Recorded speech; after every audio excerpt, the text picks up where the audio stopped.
Partido KDP. Katipunan ng Demokratikong Pilipino.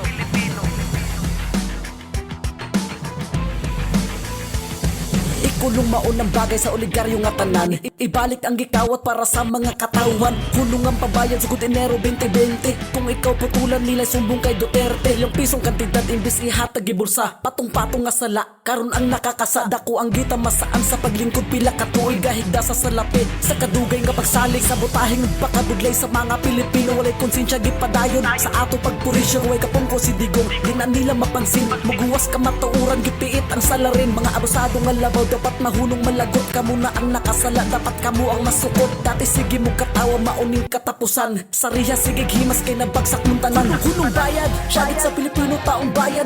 Mga oligarko ay dapat lang masilutan. Hunong bayad ang tubig nagikan sa kalikasan. Magdungan tang tanan. Hunong bayad hunong bayad syagit sa Pilipino taong bayan. Mga oligarko ay dapat lang masilutan. Hunong bayad ang tubig nagikan sa kalikasan. Magdungan tang tanan. Hunong bayad gibulgar sa Pangulo natong si Digong ang mga binuhatan sa mga oligarkong tugon. Siya ra dapat mutubag og siya ang atong saligan diri sa mga madugas na bagay sa prisuhan. Walay uwaw og kasing-kasing giangko ng tanan. Giabuso pagkahinay sa atong mamamayan. Diin na ang pagsalig na maayo na serbisyo. Inyo nang gilansang giobra pag negosyo. Abad grabe na maong dapat ihulong na ang sinugdanan sa ugat sa mga problema. Ang tubig ay kinabuhi mauna inyong isipon. Kining mga oligarko ila pang negosyohon. Kaya ikaw nagapamati paminawon nimo nga diyaan kawatan. Ayaw na pagpauto ibuklat ang imong mataabli imong unahuna. Ayaw lang pagkahadlok si Digong kauban pa. Hunong bayad syagit sa Pilipino taong bayan. Mga oligarko ay dapat lang masilutan. Hunong bayad ang tubig nagikan sa kalikasan. Magdungan tang tanan. Hunong bayad hunong bayad syagit sa Pilipino taong bayan. Mga oligarko ay dapat lang masilutan. Hunong bayad ang tubig nagikan sa kalikasan. Magdungan tang tanan. Hunong bayad syagit sa Pilipino taong bayan. Mga oligarko ay dapat lang masilutan. Hunong bayad ang tubig nagikan sa kalikasan. Magdungan tang tanan. Hunong bayad syagit sa Pilipino taong bayan. Mga oligarko ay dapat lang masilutan. Hunong bayad ang tubig nagikan sa kalikasan. Magdungan tang tanan. Hunong bayad syagit sa Pilipino taong bayan. Mga oligarko ay dapat lang masilutan. Hunong bayad ang tubig nagikan sa kalikasan. Magdungan tang tanan. Hunong bayad syagit sa Pilipino taong bayan. Mga oligarko ay dapat lang masilutan. Hunong bayad ang tubig nagikan sa kalikasan. Magdungan tang tanan. Hunong bayad.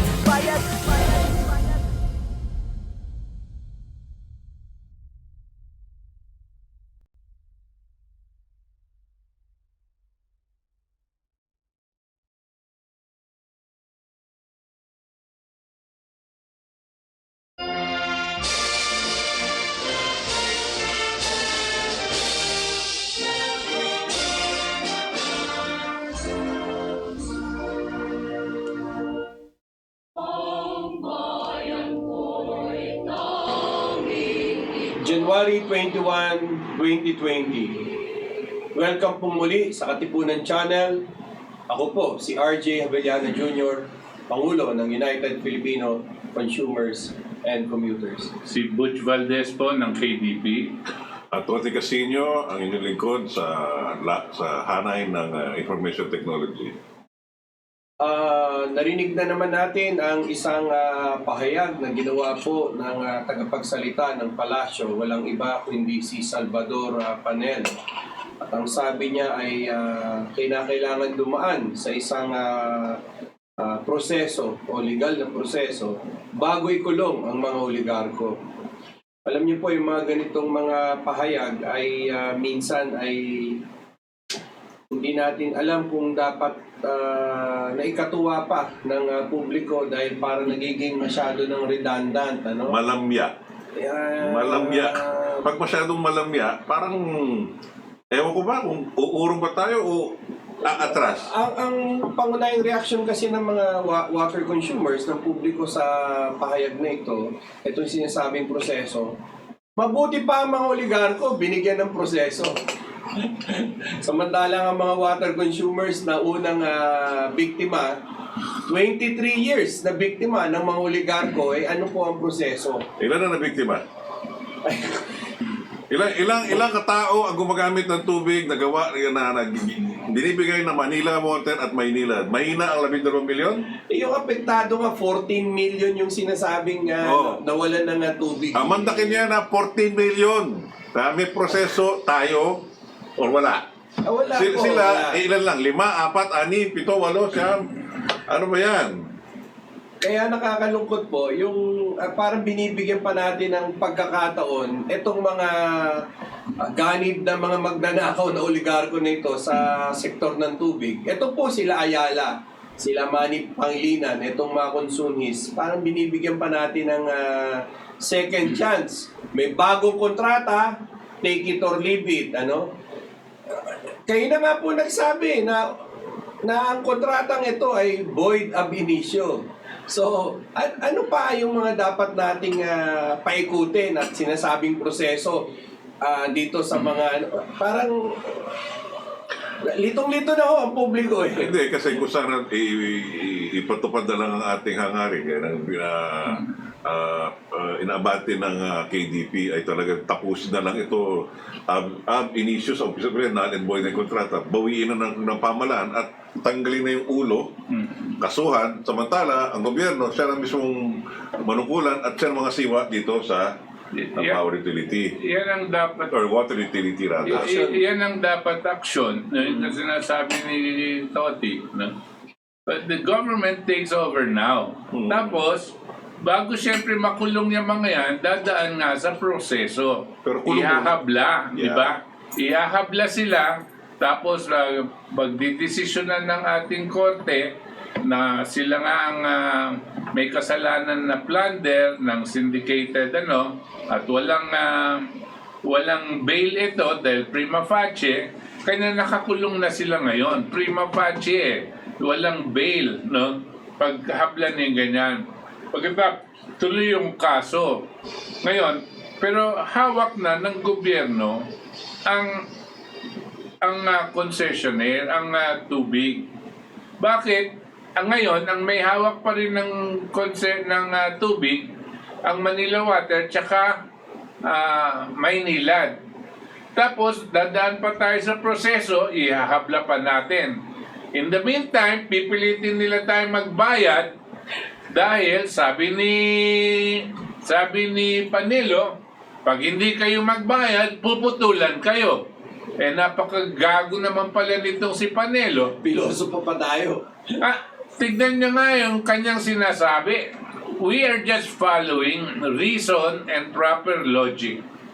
Ito mga ito, sabi ng presidente, sabi nga na rin ng mga abogado ng presidente, magdanakaw, kailangan iahabla sila dito sa kinuha nilang for 20 years for sewerage system na hindi nangyari dahil dito malaking syndicated estafa to at ihahabla agad. Pag hinabla mo yan, titignan ng piskal na no bail, ikukulong agad yan. No bail. Habang hinahabla mo, habang nililitis pa yan sa korte, nakakulong na. Pero Kuya Butch, sinasabi nga nila innocent before proven guilty. Hindi sabihin nila, inosente ako Ba't nyo ko ikukulong? Hindi, prima facie. Andyan na. Ano ba ibig sabihin ng prima facie? Tsaka ano ang may prima facie? The fact is, they received the money and they cannot say no, they didn't receive And that's it. estafa. That is estafa. Okay. Continuing And crime yan. continuing syndicated, dalawa sila, kasama nito mga kakutsaba nila, syndicated estafa ang kinomit against the people. Anong ebidensya nila sa estafa? Ito nga Alin kang ito? Ano yung ano? tinanggap nila ang bayad ng tao. Ibig sabihin yung resibo, yung statement. Siyempre, lahat doon tayo. nakalagay, mga kasama, doon nakalagay sa statement, basahin nyo yung mga water bill nyo, nakalagay nga doon yung advance for the water treatment. Yun ang ebidensya na talagang dinakawan tayo ng 20 taon. 20 taon, hadap buwan, nagbabayad tayo. Yan Papayag ang ba kayo niya? Papayag ba kayo niya? 23 Nakalaya years pa yung mga yan. Tigil na ang bayad. Pambira naman, Yung binabanggit nilang proseso, mo walang galang kay Salvador Panelo, ano po. Kahit itong ibang mga nais na maging abogado, itong halimbawa si Harry Roque, ano, may mga pinahayag na ring statement. Ang Water for All Refund Movement, kung saan po ako ay presidente, kami po ay nag-file na ng kaso. March 14, 2014. Baka naman po pwede, kayong mga nasa gobyerno, pakitanong ang ombudsman, bakit hindi pinapagalaw ang kasong plunder na ito? Sino-sino mga nariyan? 66 names ang nandyan. Kasama na po itong Ayalas, itong Consunis, itong si Manny Pangilinan, kasama nga na nga dyan si Agnes de Banadera, na ngayon nakaupo sa Energy Regulatory Commission. Kasama po si yung dalawang cabinet secretary, itong si Babe Singson, no? Saka itong si Jose Almendras, si presidente ngayon uli na bumalik sa Manila Water. Ano po? Kapag yan binisita nila, kahit ang Department of Justice, nananawagan po ako. Si sa inyo. Babe Singson, si Rogelio. Rogelio Singson. Di ba Roger Singson yun? Roger. Rogelio Babe Singson. Ayan po. Ayun. Siya rin po ang presidente ng Meralco Renewable Energy. Siya ngayon ang umuupo. Dating DPWH Secretary nung panahon ni Pinoy. Okay. Ito hindi si Jose Almendras. Ano sir. po? Ngayon po, pakibisita po yung kaso. Kaya yung sinasabi niyo pong proseso, kami po mga water consumers na unang mga natamaan ng problemang ito, tahimik po kami nag-file. Ano po? All you have to do is visit ombudsman, tanungin niyo yung mga nakaupo sa ombudsman, bakit hindi pinapagalaw ang kasong ito? Kasi nga po, kapag ito'y gumalaw, posas agad. Non-bailable. Yung sinasabi niyo pong mga issues, halimbawa dun sa sewerage and sanitation, kami po ay naghabla sa issue ng plunder, sa issue ng Pandarambong, doon po sa dalawang aspeto na proyekto na kinolekta sa atin. Ito yung Layban Dam Project at yung 15 cubic meter per second reliability replacement project. Kinolekta, so na kaninong bulsa itong mga perang ito. Pero sinasabi mo, RJ, no, sinampan niyo to ng 2014. Yes. Sino ang nabuupong hepe ng ombudsman ng panahon na yon? Morales. Morales. Di ba katakataka, di ba na talagang hindi tayo matagtataka na inupuan nila yan? Well, at baka ngayon, nawala kaya na yan. nga, Baka nawawala na yung kaso na yan. Hindi pwedeng mawala. Nandyan po yan. Ang ginawa dyan... Meron ba siyang staff ay, na receipt? Meron tayong kopya. Meron akong kopya niyan. Kaya yung sinasabi po nila mga kaso, syndicated stapa, ginawa na po natin yan. Yung kasong Pandarambong, plunder, meron po tayo. Sewerage and sanitation, ang kasong yan nasa Korte Suprema. Kaya kapag magsasampa po si Atty. Harry Roque in a private capacity, hindi bilang gobyerno. Ano? Di wala As a kayong private citizen. wala nga kayong pinagkaiba. Di ituloy na rin kaso nyo kaysa si Harry Roque mag-uukat pa ng panibagong ebidensya. Matatagalan pa yan. Nagtataka nga po tayo bakit hindi ho tayo iniimbitahan ng Department of Justice, yung opisina ni Kalida, na kung saan ay bahagi dun sa mga nag-iimbestiga. Willing po tayo. No? Pero ano ang nangyayari ngayon? Hindi, baka sabihin nyo, hindi naman kayo nag-request ng appointment hindi naman sa ano. Pero ganoon talaga utak ng mga nasa pamahalaan. Hindi. Sa dami nilang ginagawa, sa dami nilang pinag-aabalaan. Ibig sabihin po, kahit po kami sa Water for All Refund Movement at UFCC, ayoko masabing dinidribble po tayo ng presidente nitong nila spokesperson na Panelo at mga iba pang mga papasok na mga mag-aabogado sa hanay ng mga water consumers. Pero mag-ingat po tayo. Ano po kaya consistent po ang paninindigan ng Katipunan Demokratikong Pilipino. Ang ugat po ng problema, Mr. President, ay ang issue ng privatization. Yung public partnership, yung PPP program na yan, na naging privatization sa tubig, yan po ang pinakapunot dulo. Kaya ang tanong nga natin kay Mr. President, kay Mayor Mr. President, pabor ka ba sa water privatization o hindi? Yun lamang. Aminin nyo na po. Pabor ba kayo sa water privatization?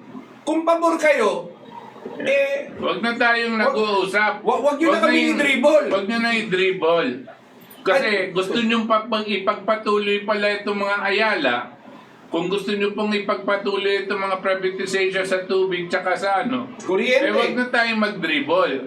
Naglolokohan lang po tayo. Ha? Bali wala kasi mga mura-mura eh. Wala ho yan. Pag pinagtatawanan lang po tayo ng mga oligarko, ng No. mga mura-mura, wala yan. Wala Pero- yan. Kanya ang sabi ng tao, ano ba to? May sarsuela ba to? Hindi. Yan sinasabi na, ang Mr. President, ikaw ay isang prosecutor. That is your background. Ikaw na mismo ang nagsabi, null and void yung kontratang yan. Ikaw na mismo ang nagsabi, may prima facie ito. Ikaw na mismo nagsabi, syndicated estafa ito, non-bailable.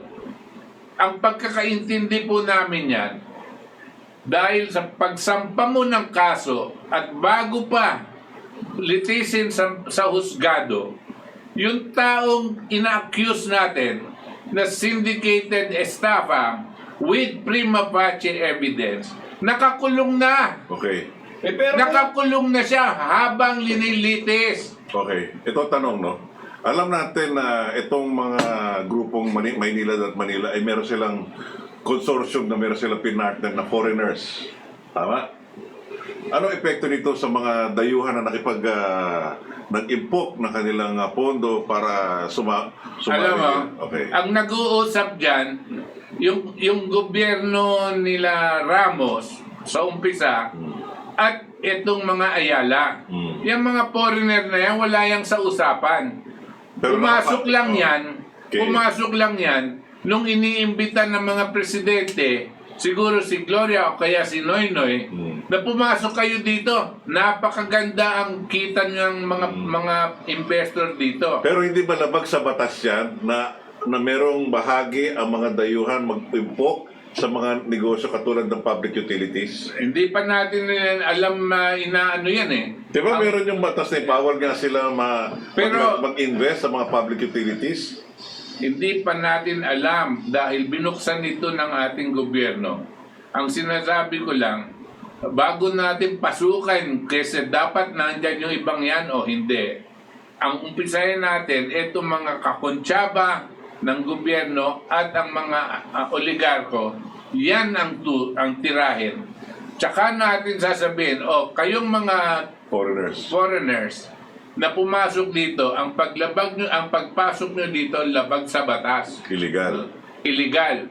Ang nagpasok sa inyo nito, itong mga taong nasa gobyerno na ngayon nakakulong na kasama itong sila Ayala tsaka si Pangilinan. Ano mangyari sa mga foreigners, sa mga dayuhan? Balik Ay, pera? wala, balik na sila. Balik yung pera?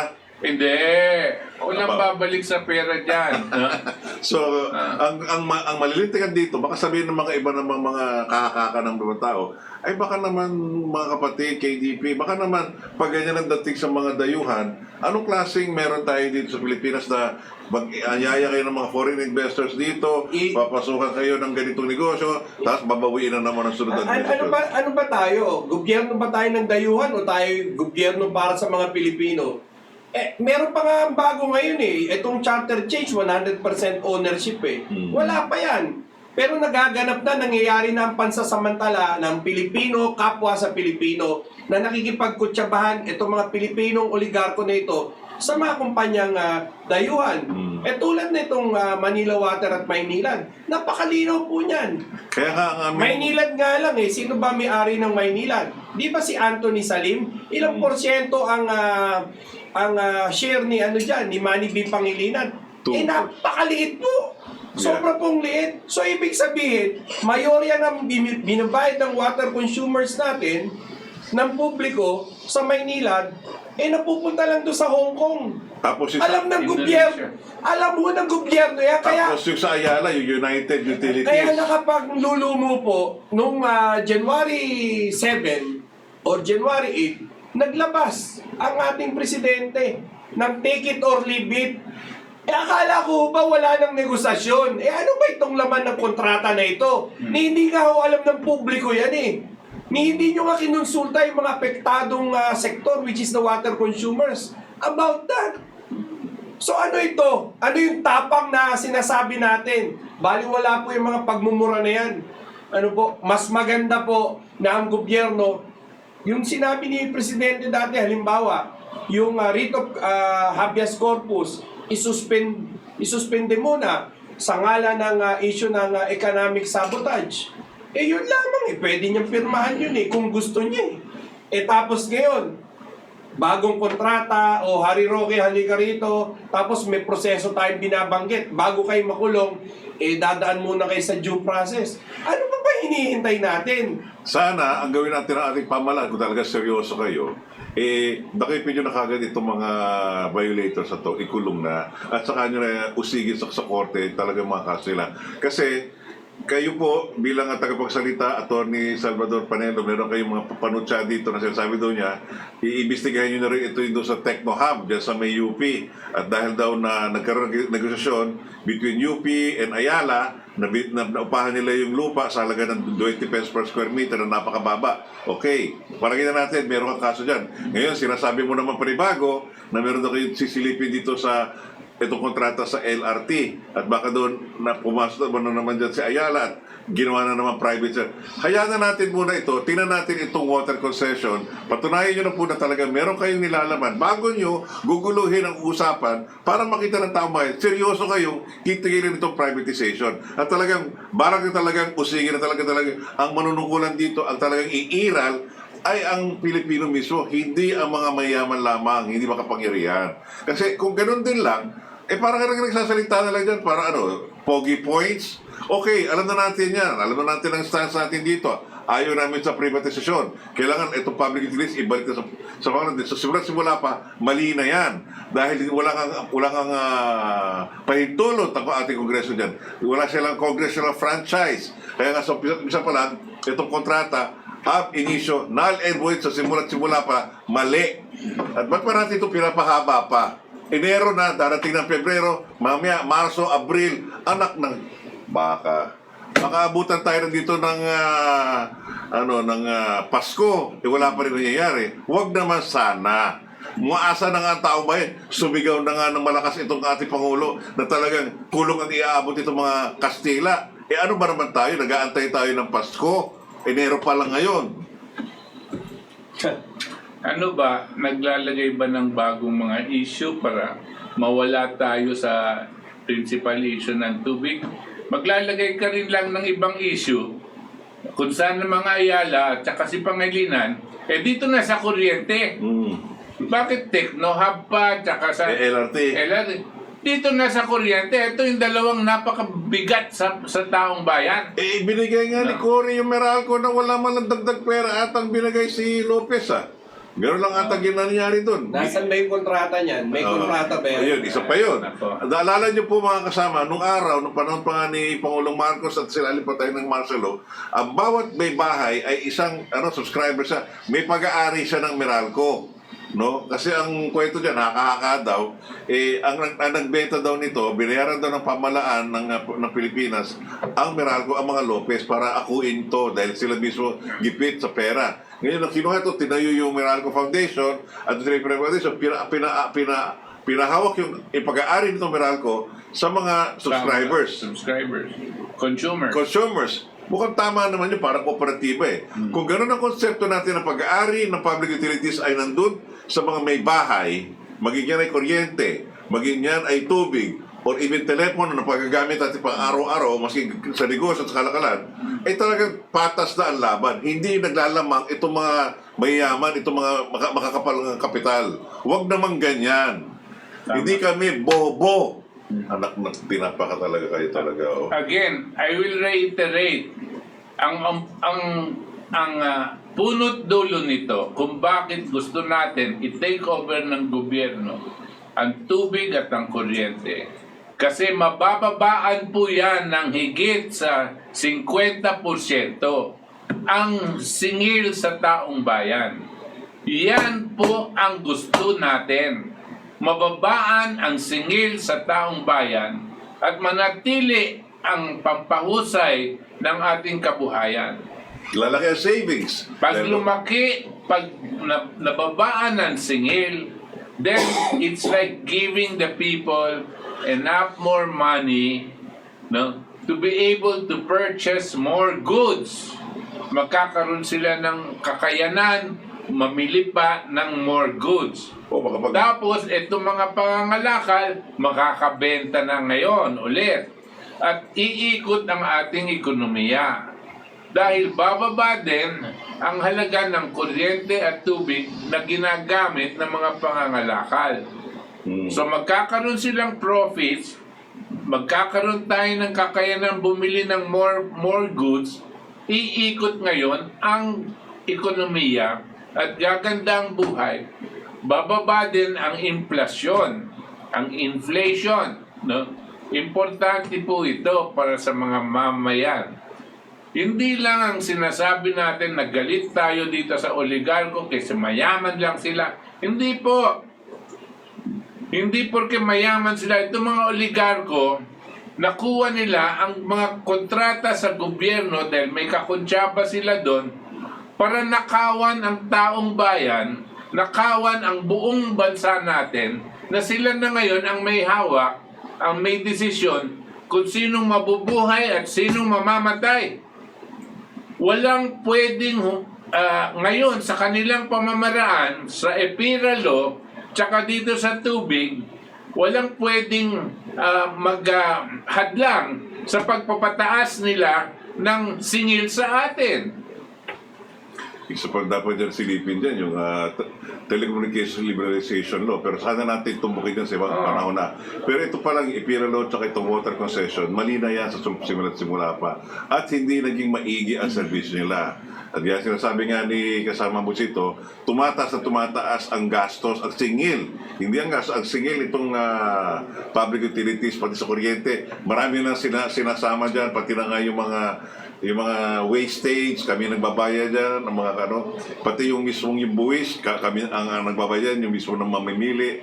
Marami pang mga dinagdag sila, pati mga yung foreign currency adjustment, sagot pa rin ng mamimili. Marami ka dyan, pag tingnan mo yung sarili mong bill, no? yung Meralco bill at saka yung water bill, tingnan nyo po yung mga line items o yung mga pagkagastos.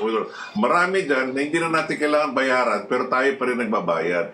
Anong klaseng servisyo yan? Alam naman natin, itong servisyo natin, hindi maaasahan. Mayat-mayat napuputulan, mayat-mayat nawawala.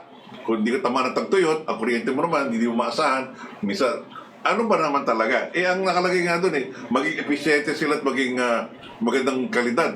May ilang taon na ba ma-under na ang EPIRA law? May ilang taon na ba ma-under na yung water concession? Ang EPIRA law napasa 1997 or 2004? 2001. So meron 18 taon na ma-under ang EPIRA law. Anong kabutihan na nakamit ng taong bayan? Ang tubig, lumabas ang concession na 1997 at sa loob ng mga 20 taon, ano nang kabutihan na ididulot itong serbisyo. Siguro sa ibang mga dako ng ating ng Calacan, Maynila, sa mga bandang south, ay nagkaroon sila ng diretsyon tubig sa tubo. Okay. Sabi nila, mas magdibali ng mataas ang gastos, maliban nila naghahakot pa ng tubig noon. Pero, kung ang kalidad ng tubig mo hindi tayo mapag-aasahan na maiinom, para kayo pa tayo naggawa ng pagbigay ng napakamahal. Huwag naman tayo para tayong alipin or para tayong forced to good, kumbaga, sa baraha, na wala na tayong tatanggapin kung ano isusubo sa atin, tatanggapin, maski mahal. Huwag naman ganyan. Magkaroon naman tayo ng sarili nating dignidad. No? Bigyan nyo naman ang sarili nyo ng dignidad. Kasi marami nagsasabi dyan, hindi pare, kasi nung araw nagkukuha kami ng tubig sa mga trial. Ganoon talaga Talagang ganoon ang pinagdaran. Ang ginawa lang nito mga pribado, nagaling sila ng panibagong tubo na kaya naman gawin ng ating pamahalaan yan. Okay? Ngayon, na nagawa na yan, sabihin nyo, paano yung pag tinanggal natin privado? Titigil, hindi. Ang aandar pa rin dyan, ang mismo mga tao sa loob ng kumpanya na yan, sila pa rin ang manunungkulan, sila pa rin ang mga ngasiwa sa lahat ng hanay ng kumpanya na yan. At tataglin mo lang yung ulo. Pupugutan mo lang yung ulo. Tapos, pag tinanggal yung ulo, ililim ang ulo dyan, ang pamahalaan. Period. Ganun lang yun. Walang pagbabago, walang tao. Samantala, ito mga nasa ulo, saka sila kasuhan ng pagdanakaw, pagdadarambong. Okay? Pagsasamantala yan Alam nyo, pagsasamantala yan sa ating mga mamayan, kasi akala nila, itong mga Pilipino, madali naman makalusot yan. Hindi naman masyadong maangan yan. At sa dami naman yan, magugulat sila, marami sila pangangailangan. Kaya nga, ang kahirapan dito ay hindi na mawawala. Ngayon, sinasabi nga ni kasamang boots, bababa nga ang gastos. Pag bumaba ang gastos, bababa ang inflation. Ano mangyari dyan? Titibay ang halaga ng piso. Pag tumibay ang halaga ng piso, itong mga build, hindi na tayo mananakot. Pag ang utangan itong pera, foreign currency, humina ang piso, hindi na mangyari yan. Kasi lalakas lalo ang halaga ng piso pag makuha ng pamahalaan itong public utilities. Yan ang siguradong mangyayari. At sigurado po, buhusay po ang ating ekonomiya. Common sense. Lalong-lalo na ang ekonomiya natin sa paningin ng ating mga mamamayan. Kasi ngayon, sige lang sabi sila na umuhusay ang ating ekonomiya, pero hindi po nararamdaman ng ating mga mamamayan. Bakit po? Kasi yung dalawang pinakamabigat sa gastos ng ating ng publiko ay kuryente at tubig. Yan ang pasan, mabigat na pasan ng taong bayan, no? Maski na meron tayong build at lahat na itong mga kalyeng ginagawa, meron pa silang pinaplanong mga tren. Wala pong epekto yan sa atin dahil yung pampabigat sa ating buhay, yung tubig at kuryente ay nakapatong sa atin sa pamamagitan nitong mga oligarko at ang kanilang mga kontsaba. We have to get those people out. We have to scrap privatization. Once you do that, there's going to be a new kind of economy for the Philippines. We will not be dependent on these oligarchs. No? We will be dependent on ourselves. And sana makita ito ng ating Pangulo. Dahil nararamdaman po namin na pinapaikutan lang siya nitong mga econoquacks at mga advisors sa kabinete. Hindi sinasabi sa kanyang katotohanan. Hindi sinasabi sa kanyang katotohanan sa maraming bagay. Katulad na lang ng mga nangyari, nag-rice tarification siya, nag-import liberalization siya sa bigas, at namatay yung maraming magsasaka sa atin, Sa negosyo. nasira yung kanilang kabuhayan. Napakarami po ng ating mga magsasaka. Anong epekto niyan? Sabi nila, ang epekto ng rice tarification, bababa daw ang halaga ng bigas, at pagbaba ng bigas, bababa din daw ang inflation. Ang inflation po, pwede natin pababaan without having to kill the agriculture sector, without having to make them suffer. Ganyan din po dito sa tubig. Huwag kayong matatakot dito sa mga sinasabi nila na pag daw wala itong oligarko, hindi natin kakayanin patakbuhin ng tubig para sa ating sarili. Isa pong malaking kasinungalingan yan. Malaking kasinungalingan. Ganyan din sa kuryente. Malaking kasinungalingan. Hindi po natin kailangan ang mga oligarko dito sa public utilities. Nabanggit mo rin niya, nakabot siyang rice tarification dahil nga umabot tayo sa punto na ating inani ng ating magsasaka naging mas makonti, kaya nga dahil sa konti ang supply, tumaas ang demand, mahal ang presyo. Pero kung tutusin nyo, kasama Butch at kasama RD, kung ito lang, itong isa pang another issue sa mga pribado, na hindi nila pinintulutan na ibili, ipagbenta itong mga lupang sakahan na irrigated sa mga land grabbers katulad ng mga Bilyar at kung sino pang mga Ayala na kumuha nitong mga lupang sakahan at ginawa nilang residential, ay sana meron pa tayong mga lupaing sakahan na meron pa tubig na talagang magbibigay ng tamang serbisyo sa ating mga magsasaka na ganoon din ay ang kanilang tinatanim ay talaga ay tutubo at magandang aani. Ang nangyari, nawawalan na tayo ng lupang pangsaka, nawawalan na tayo ng lupa ng anin dahil nga yung mga lupang na may patubig ay mismo ginamit ng itong mga oligarko at itong mga land grabbers ng real estate at ginawa nila pag sarili nilang negosyo para paunlarin na yung ibang mga tahanan na wala naman pang sisilbisyo. Kaya nga ang priority nga dito, ang patubig, maliban din nagbibigay yan para sa ating pangailangan sa araw. Ganon din sa sakahan. Kailangan ng ating magsasaka ang patubig. Ngayon, bawas na ngayon ang mga lupang sakahan na meron dating patubig. Nung panahon ni Pangulong Marcos, dumadami na yun. Dahil pumasok ang Sicori, pinatigil na yan. Kaya lahat ng mga daan na papunta ng mga sakahan ay napunta na dito sa mga water concessionaires.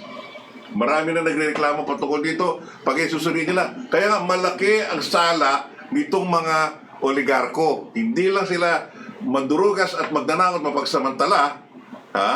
Na pagtingin tayo, para tayo mga anong tawag sa atin, pesa, yung mga parang alipin lamang. Alipin.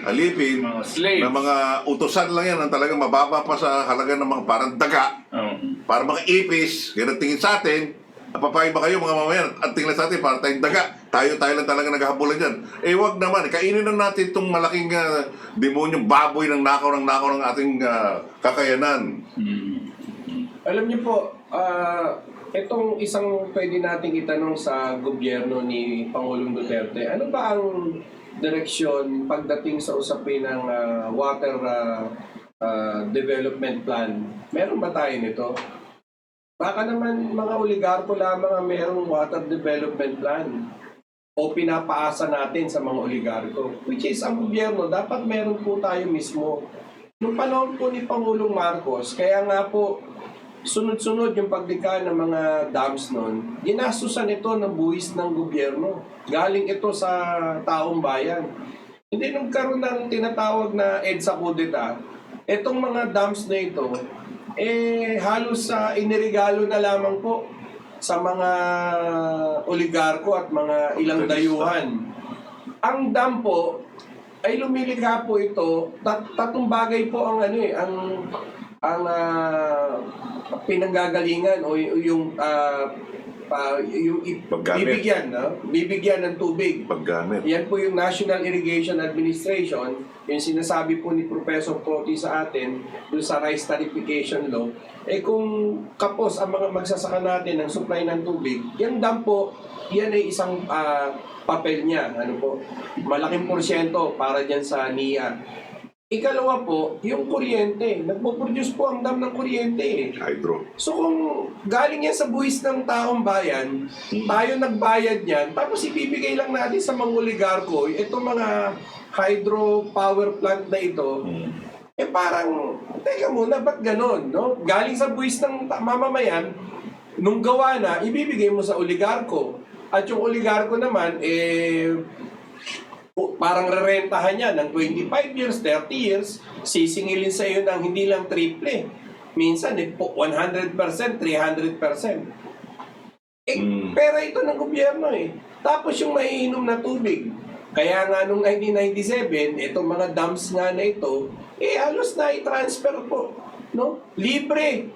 Libre po ang tubig.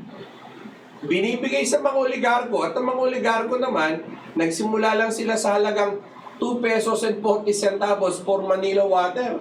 Just imagine, per cubic meter. So ano pong difference nung 1997 at ngayon? Malaki po. Doon sa presyo.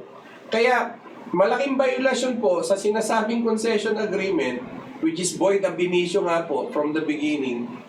Dahil, una, hindi ho abot kaya yung presyo ng mga oligarko sa ating mga water consumers dahil nga napakataas na. Ano po? Hindi po 100% lamang. Ano po? Imagine 2 pesos and 50 centavos. Ngayon 35 pesos to almost 40 pesos per cubic meter siya. Ilang folds po yun. No? So ilang increase po nangyaring ganun. Kaya nga po, patuloy po yung sabwatan ng mga tao sa gobyerno at mga pribadong individual, which is itong mga oligarko, kanilang mga relasyon na yan, nagpapatuloy yan. Kaya kaduda-duda po, bakit napakatahimik nitong mga senador? Bakit tahimik itong mga congressman? Ano po? Mas gusto nilang pag-akabalahan yata yung franchise ng ABS-CBN Hindi ko alam kung may pera dyan o wala. Parang mas gusto nilang pagkabalaan itong charter change. Yung 100% foreign na economic ownership nitong mga dayuhan. No? Hindi ko rin alam kung may pera dyan. Pero dito po, mukhang marami nang nabayaran ng mga mambabatas sa issue ng tubig. Wala akong nagsasalita. Kahit po ang mga periodiko, iba ang mga nilalabas ng periodiko ng mga balita. Kahit po ang telebisyon. Dito lamang po sa Katipunan Channel nyo maririnig itong mga ganitong mga klaseng pahayag na sinasabi nga natin, tanggalin na itong privatization na which is 23 years po na palpak ang privatization. Kaya Mr. President, ulitin ko lang po, pabor ba kayo sa water privatization o hindi? Yun lang po. Yun lang. Tama ka dyan, Mr. RJ. President, pakisagot lang po. Please, Okay. pabor ka ba sa privatization ng tubig o hindi? Idadagdag ko lang sa pahayag sa paliwanag ni Ka-RJ na sinabi niya yung dam, no? Na Pera natin yan. Pera, tinayo yan ng ating Pera ng taong bayan. Tinayo yan ng ating dating pamalan. Ngayon, ano natin ituturing ang dam? Kaya sinabi niya, dalawa ang gamit niyan. Tatlo. Tatlo. Ang una ay para patubig sa sakahan, pangalawa ay para bigyan ng kuryente, yung hydropower, at pangatlo para pangangailangan sa pamamahay, pang-inom. Ngayon, ano ang trato mo sa dam kung gano'n ang kanyang gamit sa buong bansa? Ang tawag po dyan, Servisyo publiko. hindi lang yun. Ang tawag po dyan, national patrimony. Tama. Nakalagay po yung sa ligang batas. Oo. Minsan, ginamit po yung kaso ng national patrimony pagbili ni Emilio Yap sa Manila Hotel kasi ang bibili nito ay dayuhan ang Manila Hotel at nilagay nila sa brand na national patrimony, ibig sabihin pambansang pagmamayari. Oh. Ang punong bista dito, ang pambansang pag-aari ng dam ay hindi po ang pribado o gobyerno o isang pamalaan lamang, kundi ang buong bansa, ha? Kayo mga mambabatas, kung kayo nag-iisip, ha? Kundi lang kayo nagpapalaki ng bayag at itlog dyan sa inyong iniupuan, punyeta kayo, huwag na lang kayo magulang kayo tumakbo. Ang problema kayo, sumihingi kayo sa mga oligarko para manalo lang dyan, para protektar ang interest nila. Kaya sila tahimik. Nakalagay na nga sa ligang batas, hindi kami bulag. Ha? Hindi kami bulag. Intindihin mo isabihin ng national patrimony o pambansang pag-aari. Ha? Ang pag-aari po ay talaga sa taong bayan, hindi para sa ilang individual lang. Common sense lang po yan. Kaya nga kami dito sa Katipunan Democratic kumukulo sa init ang aming init. Kaya ginagawa nyo kami parang tanga. Hindi, ang taong bayan ang ganita-ganita ka sa inyo eh. Kaya nga, alahanin nyo mga kababayan, ito mga nakaupo sa Senado, ito mga nakaupo sa Kongreso, mula sa panahon ni Cory hanggang sa ngayon, walang ginawa sila kabutihan sa ating bansa, kundi sila lang ang payamanin at lumaganap ang kahirapan dito sa ating pamahalaan at sa ating mga mamamayan sa ating lipunan. Okay. Masahin na natin to. Palagay ko, kailangan nating uminom ng tubig. Okay. Cecilia Miranda de Guzman, dapat talagang ikulong agad. Agad. Now na! Ano po, yan ang sinasabi ni Miss Cecilia sa atin. Colette Romares Suzuki, good evening, watching from Nagoya, Japan. Good evening po. Mark C, tama si PRRD, din ay yung water pollution, sila din may kasalanan. Tama naman po yun. Ano po? Talagang yung pollution, dahil nga wala yung sewerage and sanitation, Mark C. Yun nga lang, dapat i-demanda na. Dahil yan, continuing crime yan. Ronnie Geronimo, support Katipunan Demokratikong Pilipino. Mabuhay po kayo. Dagdag ko na dito, Ronnie, no? Sana po sa mga sumusubaybay sa mga kapatid dito, makibahagi kayo sa Katipunan Demokratikong Pilipino. Kasi kami tatlo, hindi namin kayo labanan itong tambuhalang Dapat po magkaisa tayo lahat. Hindi lang ang KDP, kundi tayo dapat dito. Hindi lang kami lang dito tatlo, kundi ang Katipunan Demokratikong Pilipino ay para sa Pilipino at hindi lang para sa amin tatlo. Kaya sana makibahagi kayo dito. Lagi nyo isi-share itong aming pahayag. Pakita nyo kung anong laman itong aming programa. At pag-usapan ninyo kung nasa mga dako ng Pilipinas o kung sa dako ng daigdig. At kayo mag-isa, magbuo kayo ng KDP chapter kung nasaan man kayo. Hindi na kami kailangan dyan. Sabihin nyo kayo KDP dahil ito yung pinaglaban ng KDP. Kayo rin po ay katipunan. Kayo rin po ay katipunero kung talaga yung nais ay malinis sa pamalaan.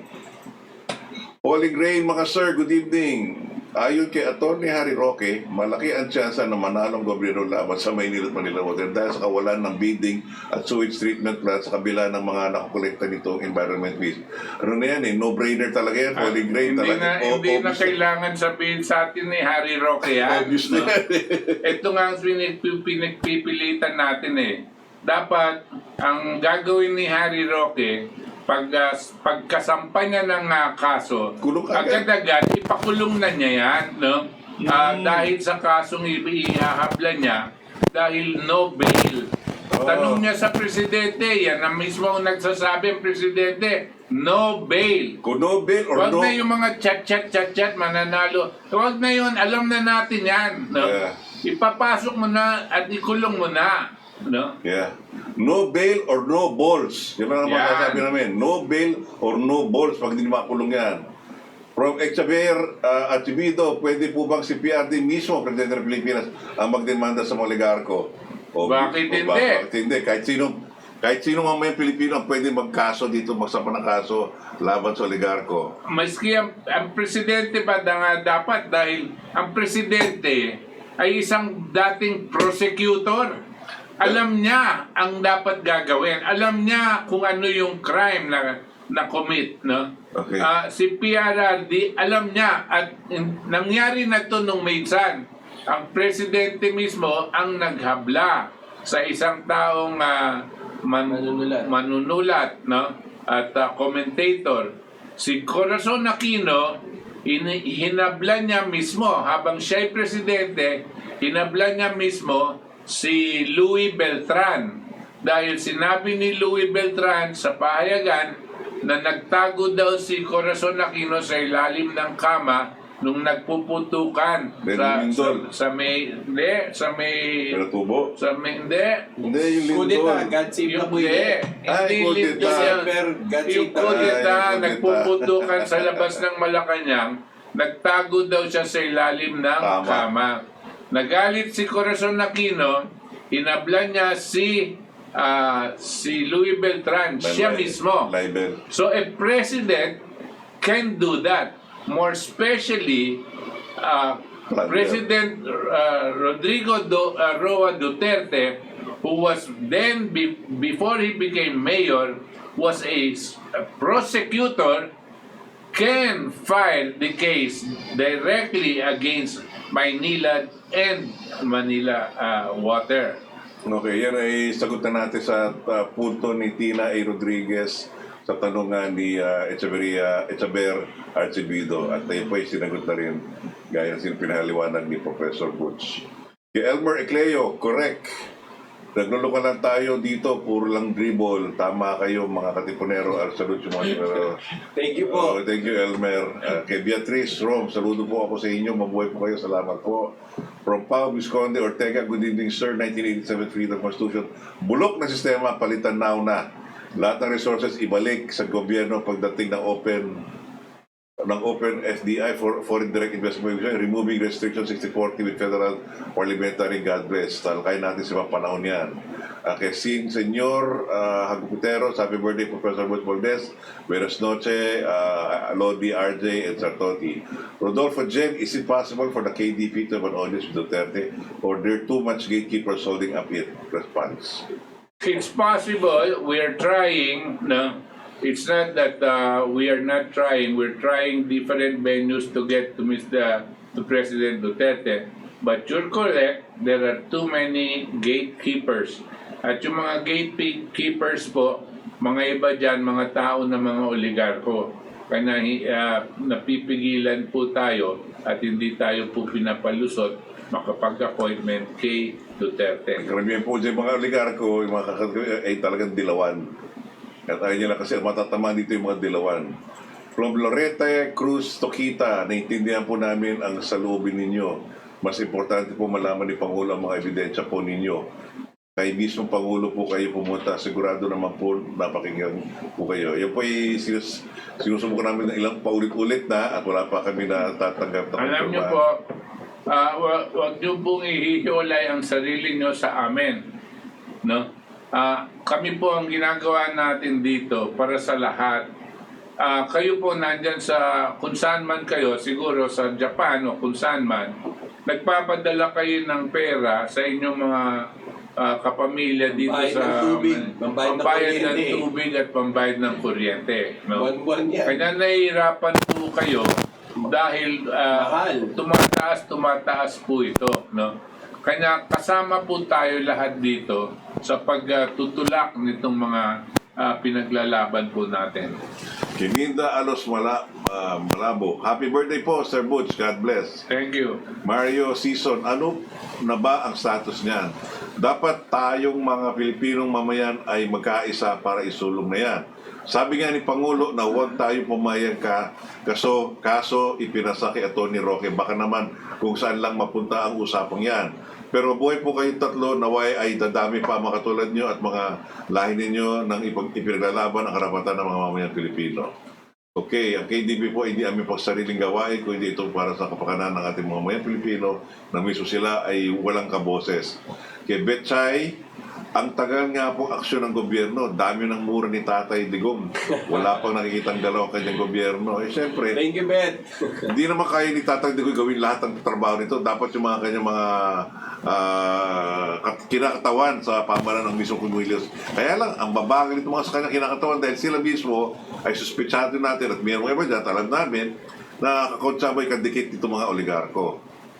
Kaya Chaber at Chibito, lahat ng ekonomista na believe si PRRD, lahat sila ay isinusulong, ay privatization. Bakit pa kaya naniniwala si PRRD sa mga ito na mismo economic policy nila ay naging sanhi ng ating mga problema? Baka mismo si PRRD naniniwala sa water privatization. Kasi hindi pa tayo napapakinggan ni PRRD siguro. Kanya siya naniniwala dito sa kanyang mga advisors. Tulad nila Jokno, nila Dominguez, nila Pernia. Kanya siya naniniwala dyan dahil hindi pa niya palagay namin nauunawaan ng kabuuan nitong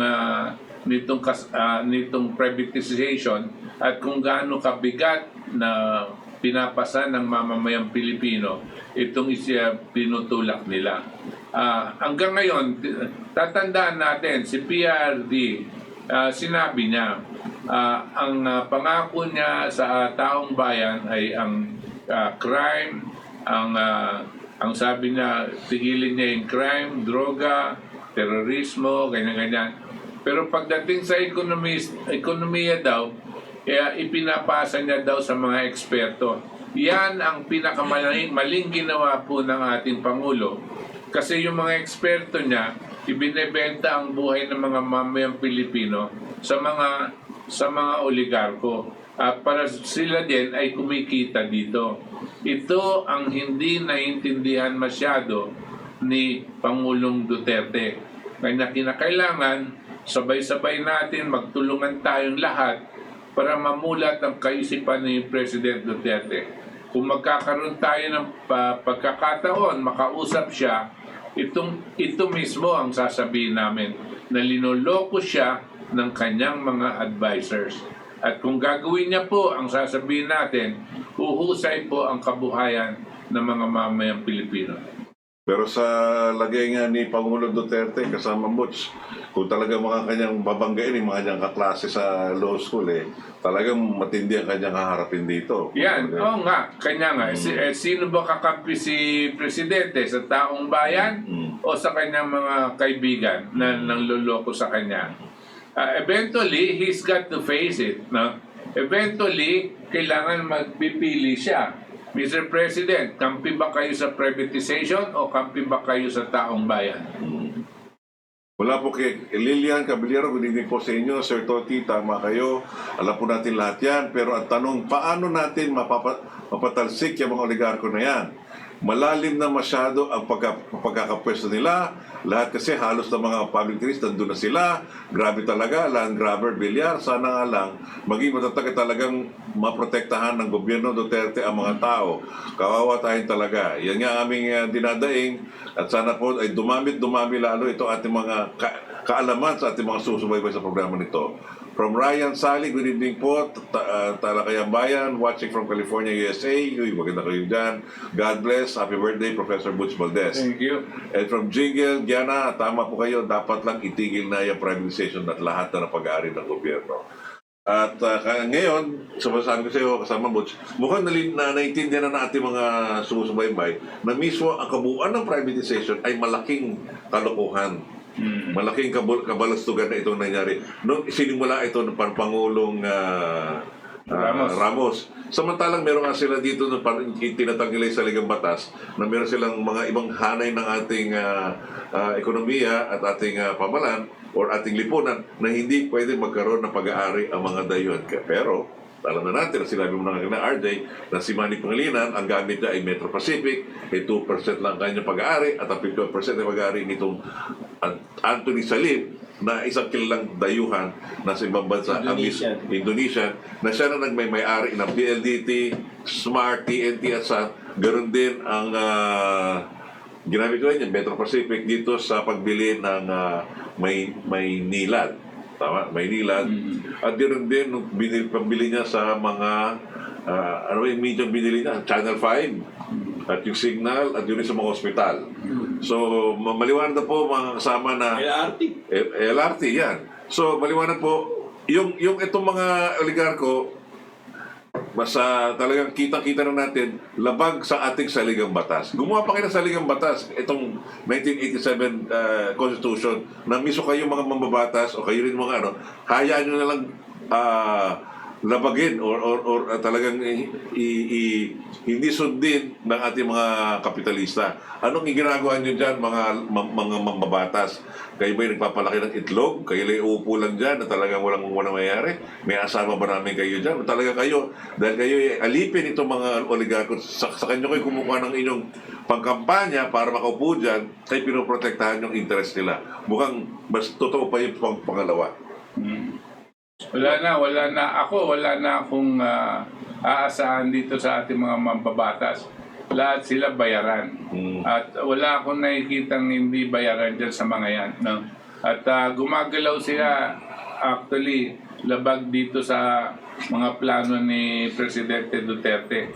At walang magawa masyado si Presidente Duterte. Dahil dito sa, siyempre, katulad nitong ABS-CBN, gumagalaw na yung pera ng ABS-CBN para mangampanya para ang Kongreso ipagpapatuloy ang kanilang franchise, no? Despite the fact na ang presidente sinasabi niya pipigilin niya yan, no? So laban ito, no? Tayo po kailangan kumapit tayo sa ating Pangulo habang naniniwala tayo sa kanyang mga sinasabi at ang kanyang mga intensyon. Ang kanyang intensyon po, gumawa ng kabutihan para sa mamamayan Pilipino. Lahat ng mamamayan Pilipino, lalong-lalo na pa yung mga naghihirap. Kailangan magtulungan tayo mapaliwanag sa kanya ang kinakailangan gawin. Mahirap man o hindi, kung talagang if push comes to shove, kung talagang kailangan natin ay magpakita ng ating sigla at pagkakaisa, ang tigil bayad lang ang isang paraan para patunayan natin tayo nagkakaisa at maramdaman ng ating mga naukulan, mga nakakasiwa sa ating mga na tayo nagkakaisa at alam nila na hindi talaga natin masisikmura itong garapalang pagnanakaw sa harap-harapan na mismo ang ating walang iba pa kundi ang Pangulo na mismo nagdeklara na ito ay pandarambong, ito ay mali, ito ay dapat ikulong. Ang tubig ay buhay, subalit ang presyo ng mga oligarko ay nakamamatay. Kaya Mr. President, ulitin ko lang po ang tanong, pabor po ba kayo sa water privatization o hindi? Hintayin po namin ang inyong sagot. At kung di kayo sang-ayon, ikulong. Ito po, Estoti Casillo, kami po yung magpapaalam muna sa ngayong saglit at tamang yung aming sunod na pahayagan, aming talakay sunod na Huwebes. Butch Valdez po, magandang gabi sa inyo. Ibasura ang privatization. RJ Abiliana po. Mabuhay ang Pilipinas! Mabuhay!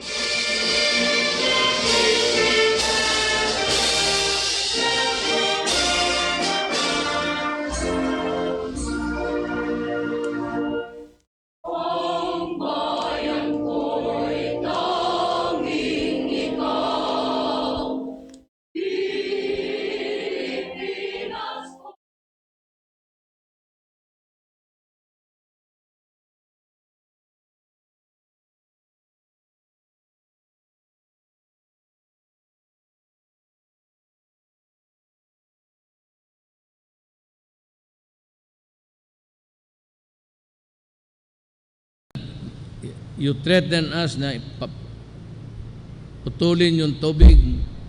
Do not do that. Why? I will arrest all of you. You threaten us na putulin yung tubig. Do not do that. Why? I will arrest all of you. You threaten us na Philippine underground artist.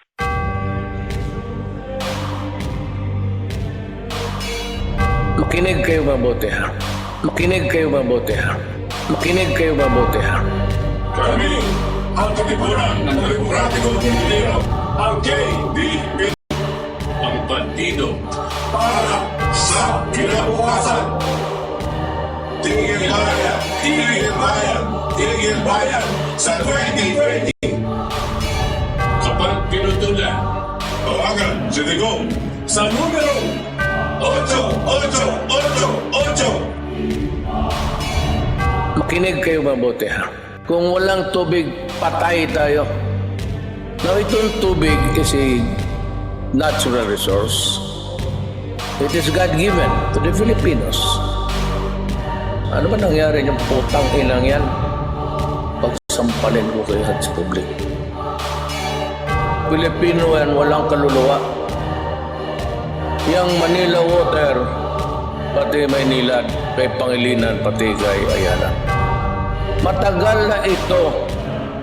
Wala lang pumipiyak kasi nga takot sa pera ni Ayala, pati ni Pangilinan. Putang inan to. They are screwing us and they're screwing us all the way. Matagal na ito ang corruption na pinakamaya bilyon nandito sa itaas. Anak ka ng putang ina ninyo. So I want a rich guy who has been wallowing in its filthy house with all the mga tawag pa pala sa kanila sa bahay, senyorita, senyora, senyor, kahilas ng putang ina. Hoy, hindi na panahon ng katsila ang leche kayo. Do not fuck with me, my friend. Ilang taon na kayo nagbayad ng water treatment ang putang ina niya. Hanggang ngayon, mabaho pa rin yung lumalabas doon sa Manila Bay. Leche kayo. Walang water treatment. Sige, Cobra, anong tingin ninyo sa amin? I could establish a prima facie case. Then I will file plunder. Ang plunder, Padre, Mr. Ayala, Nobel yan. Gusto ko makita na milyonaryo na makulong. Putang ina, do not fuck with me. Putang ina, do not fuck with me, my friend. Putang ina, do not fuck with me, my friend. Now I will order the armed forces to operate your order. Kasi, sundalo. Take over kayo. Ikulong, yan ang nararapat sa oligarko. Ibalikan ninakaw nilang dapat sa mga tao. Tigil bayad simula Enero 1, 2020. Pag pinutulan ka, sumbong mo lang kay Duterte. Yung pisong halaga, ang inyong naibulsa. Patong-patong na kaso ngayon na nakakasa. Ilang taong na mayagpag sa laki ng tinatamasa. Nakahiga sa salapi sa pagbubulang umaasa sa potahe na nagpahirap sa mga Pilipino. Walang mga konsensya tuloy sa pagmemerwisyo. Kung di pa na-opposite, digong di pang pansinin. Lalabas ka totoong ipiit ang salarin. Pag-abos mo kang lamang, dapat lang na matigil. Kayo ang nagkasala, dapat kayo ang masingil. Dating yung patawa-tawa, dito na magwawakas. Babagsak kayong lahat, tasarehas sumihima. Tigil bayan, sigaw ng Pilipino, taong bayan. Mga oligarko, dapat lang na maparusahan. Tigil bayan, ang tubig na galing sa kalikasan. Sabay-sabay tayong lahat. Tigil bayan, sigaw ng Pilipino, taong bayan. Mga oligarko, dapat lang na maparusahan. Tigil bayan, ang tubig na galing sa kalikasan. Sabay-sabay tayong lahat. Tigil bayan. Atong ipreso ang mga oligarko, ibalik tanda ang mga ninakaw sa tawo. Pondo, bayad umpisa Enero 1, 2020. Kapag pinuplang ka isugid mo kay Duterte. Trilyong pisong halaga andang binusa. Kaabong mga kaso makarong kanda nakakasa. Kaabong dagkon yun, kabaho ang ilagyan. Mga nakagubog sa kwarta, mga purilo, hindi masaligan. Andang sabotahe, sanda nagpabudlay. Katong mga Pilipino Pilipino. Huwag mga konsensya, padayo ng perwisyo. Di masairan kung uwa pa sigong nakapungko. Hindi magawa rumatuod na nag-ubra. Mga abusado dapat mapundo. Pondo bayad, singgit Pilipino, taong bayan. Mga oligarko dapat sandaro, pasakitan. Pondo bayad, Pondo bayad, Pondo bayad. Ang tubihalin sa kalikasan, Pondo bayad. Bungan yung tanan. Pondo bayad, Pondo bayad. Ikulong maunang bagay sa oligaryo nga tanan. Ibalik ang gikawat para sa mga katawan. Kulong ang pabayad, sugod Enero 2020. Kung ikaw putulan nila sumbong kay Duterte. Yung pisong kantidad imbis ihatag ibulsa. Patong-patong nga sala, karon ang nakakasada ko. Ang gita masaan sa paglingkod pila katuig. Gahigda sa salapi, sa kadugay nga pagsalig. Sa butahing nagpakabudlay sa mga Pilipino. Konsensya gipadayon sa ato pagpresyo. Huwag kapong ko si Digong, ginanil mapansin. Maguwas ka matauran, gipiit ang salarin. Mga abusado nga labaw, dapat mahunong malagot. Kamu na ang nakasala, dapat kamu ang masukot. Dati sige mo katawa, mauning katapusan. Sariya sige himas kay nabagsak mong tanan. Hunong bayad, syagit sa Pilipino taong bayad. Mga oligarko ay dapat lang masilutan. Hunong bayad, ang tubig nagikan sa kalikasan. Magdungan tang tanan, hunong bayad. Hunong bayad, syagit sa Pilipino taong bayad. Mga oligarko ay dapat lang masilutan. Hunong bayad, ang tubig nagikan sa kalikasan. Magdungan tang tanan, hunong bayad. Pisuhon ang nagakabagay sa oligarko. Ibalik ang mga kwarta kaging kawat nila sa tao. Untat bayad umpisa Enero 1, 2020. Utang ka mo nila isugid lang sa kay Duterte. Sa trilyon ka piso kantidad nga ilang aging bulsa. Dubli-dubli nga kaso ang ilang nga manging karma. Pila katuig na baka namin sa kwarta nga kinumpit sa mga tao. Mga tunto, abusado, pamerwisyo. Wala baka mo na kontinto sa inyo nga kinitaan. O di mo nga imo nakuha nyo kaya nga gatasan. Gabi ka mo batasan, hindi mabatasan. Ang inyong gahis ang una malais the way to heaven. Pero subong mapasan o sabay, amen. Kay ara na si Digong, wala sang makapugong. Oras na nga bukawon ang paminsalo nyo nga lipong pamati. Ang singgit sa katawan, nagasigabong. Untat bayad, singgit sa Pilipino nga katawan. Untat bayad, mga oligarko dapat nahatulan. Untat bayad, ang tubig nga halin sa kalikasan. Tululungan kita tanan, isinggit ka untat bayad. I will arrest all of you. Philippine underground artist.